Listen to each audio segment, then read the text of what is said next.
অমলকান্তি আমার বন্ধু। স্কুলে আমরা একসঙ্গে পড়তাম।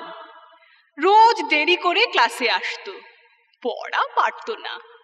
শব্দরূপ জিজ্ঞেস করলে এমন অবাক হয়ে জানলার দিকে তাকিয়ে থাকতো যে দেখে ভারী কষ্ট হতো আমাদের।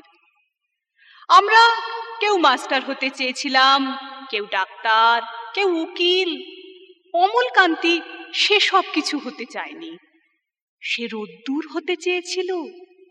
ক্ষান্ত বর্ষণ, কাক ডাকা বিকেলের সেই লাজুক রোদ্দুর, জাম আর জামরুলের পাতায় যা নাকি অল্প একটু হাসির মতন লেগে থাকে। আমরা কেউ মাস্টার হয়েছি, কেউ ডাক্তার, কেউ উকিল। অমলকান্তি রোদ্দুর হতে পারেনি। সে এখন অন্ধকার একটা ছাপাখানায় কাজ করে। মাঝে মাঝে আমার সঙ্গে দেখা করতে আসে, চা খায়, এটা ওটা গল্প করে, তারপর বলে উঠি তাহলে। আমি ওকে দরজা পর্যন্ত এগিয়ে দিয়ে আসি। আমাদের মধ্যে যে এখন মাস্টারি করে, অনায়াসে সে ডাক্তার হতে পারত।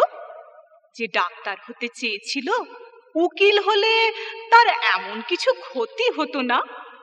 অথচ সকলেরই ইচ্ছা পূরণ হলো, এক অমলকান্তি ছাড়া।